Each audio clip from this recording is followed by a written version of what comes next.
Bonjour tout le monde, j'espère que ça va bien. Simon Briard, votre stratège de marché principal d'RGO Canada. On est le vendredi 25 février. Aujourd'hui, je vous parle de la pandémie de coronavirus. Mais non, je parle d'Ukraine, Russie. C'est ça qui est important cette semaine.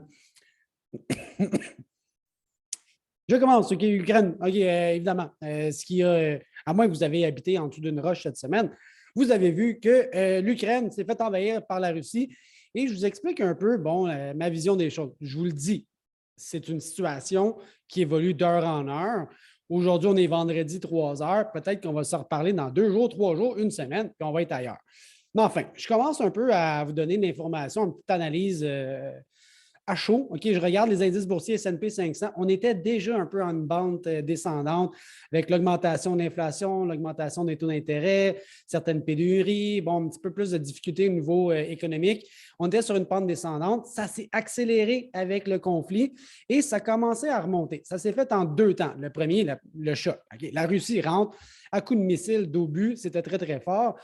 Beaucoup de peur que ça mène à la fameuse Troisième Guerre mondiale. Et en deuxième lieu, le rebond ici, il vient du fait que les membres de l'OTAN, cette coalition dont les États-Unis, Canada, les pays européens font partie, ne sont pas intervenus. En n'intervenant pas de manière armée, si vous voulez, c'est comme si on évitait la World War III, la Troisième Guerre mondiale. Et là, on s'est dit, OK, peut-être que c'est moins pire que ce qu'on pense. OK? Donc, 2 mouvements, la peur, et finalement, on réalise que peut-être ce n'est pas si pire que ça. Je vous le dis, c'est juste aujourd'hui. OK?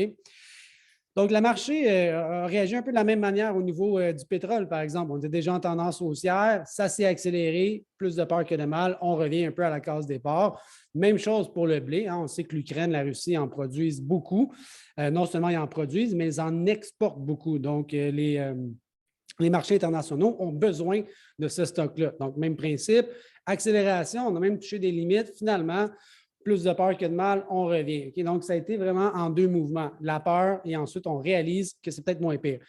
C'est une game d'échecs. Je le dis, je ne veux pas arriver dans une semaine, tu as fait une capsule. Mais non, je ne sais pas ce qui va arriver dans une semaine. C'est un grand jeu d'échecs et je vous le dis, Poutine ne m'a pas appelé pour me dire qu'est-ce qu'il allait faire la semaine prochaine. Mais j'ai fort à parier qu'il va y avoir des surprises dans les prochains jours, semaines. Est-ce qu'il va arrêter là? On ne le sait pas. C'est un grand jeu d'échecs. Analysons encore un petit peu plus en détail les impacts. Pourquoi le blé a augmenté, le gaz naturel a augmenté, l'huile a augmenté? Qu'est-ce qui se passe?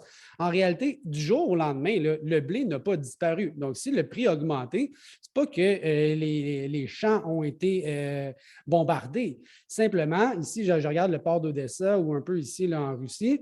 S'il y a vraiment un climat de guerre, le blé ne pourra pas sortir.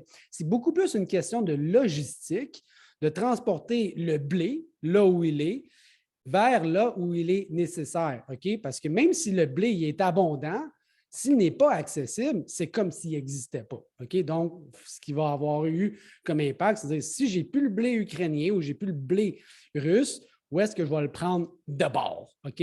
Donc, on était vraiment dans ce climat-là. Et finalement, c'est peut-être une catastrophe au niveau humanitaire, mais est-ce que les marchés, d'une manière très capitaliste, OK? Là, je vous parle du gros cash. Si tout d'un coup, l'Ukraine devenait finalement une partie de la Russie, ça changerait quoi au niveau du commerce? OK? Bon, le port ici d'Odessa, c'est le lien vers soit l'Afrique du Nord pour le blé, par exemple, ou certaines destinations pour l'Inde. Si tout d'un coup, OK, en Tunisie, je veux du blé ukrainien, je rappelle mon fournisseur, puis il ne sera plus ukrainien, il sera russe, mais je vais avoir mon blé pareil. Donc, c'est ça que le marché se dit, écoute, c'est plate, c'est horrible, mais si quand même le climat fait en sorte que tout d'un coup, on n'en parle plus dans 3 semaines et que le flot de commerce repart de plus belle, au lieu que ce soit de l'Ukraine, ce sera de la Russie, mais le blé va être à la place qu'il a besoin, le gaz naturel va être à la place qu'il a besoin. Finalement, plus de peur que de mal. Et on en parlera d'une autre manière d'un point de vue humanitaire, mais d'un point de vue économique, capitaliste. On a besoin des ressources qui passent de la bonne place qui se rendent du point A au point B. OK? Donc, c'est un peu ça. Je regarde la spéculation. C'est sûr que les fonds ont eu un impact dans le marché. Dans le maïs, ils sont très acheteurs. Donc, si jamais il y a des signes que ça baisse, bien là, ils vont en vendre plus, c'est évident. Et dans le blé, ils étaient tellement vendeurs que quand ça s'est mis à monter, ils ont eu beaucoup de contrats à racheter pour ne pas avoir justement là, à subir des pertes énormes au niveau du blé. Donc, je regarde un peu la même chose dans le soya qui sont très acheteurs. Très, très, très réactifs.